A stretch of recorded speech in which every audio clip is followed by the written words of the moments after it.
Welcome back. इस वक्त update शामिल करें और आपको बताएं कि गैर हतमी और गैर सरकारी नताइज आने का सिलसिला जारी है। N122 लाहौर आज़ाद उम्मीदवार लतीफ़ खोसा 109 117 वोट लेकर आपको बताएं कि नून लीग के साद रफीक को N122 के गैर हतमी गैर सरकारी नताइज के मुताबिक नून लीग को शिकस्त का सामना करना पड़ा है। नून लीग के ख्वाजा साद रफीक को यहाँ से शिकस्त का सामना करना पड़ा है। आज़ाद उम्मीदवार लतीफ़ खोसा यहाँ से कामयाब करार पाए हैं। नून लीग के साद रफीक को 77,709 वोट मिले हैं, जबकि आज़ाद उम्मीदवार लतीफ़ खोसा को यहाँ से 1 लाख से ज़ायद वोट्स मिले हैं। 1,17,109 वोट लतीफ़ खोसा ने हासिल किए हैं। N122 लाहौर आज़ाद उम्मीदवार लतीफ़ खोसा यहाँ से कामयाब हुए। मुस्लिम लीग नून के अहम रहनुमा ख्वाजा साद रफीक को यहां से शिकस्त का सामना करना पड़ा है। 77,709 वोट उन्होंने हासिल किए हैं। फातिमा शिराजी से अपडेट्स लेते हैं। फातिमा, N122 के नतीजा भी सामने आ गया, साद रफीक को शिकस्त का सामना करना पड़ा।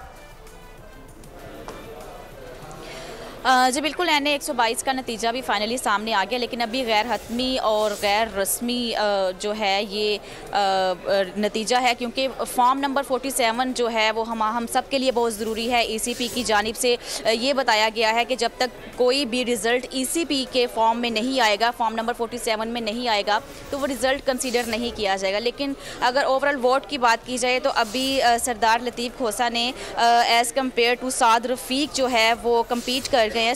सरदार लतीफ़ को 1,17,109 वोट मिले, जबकि साद रफीक को 77,709 वोट मिले, और जिस बेस पर वो दूसरे नंबर पर हैं। इसी तरह गाहे बगाहे जो है वो रिज़ल्ट अनाउंस किया जा रहा है, लेकिन अभी भी कई ऐसे PPs हैं और कई ऐसे NA हैं जो ड्यू हैं और उनका अभी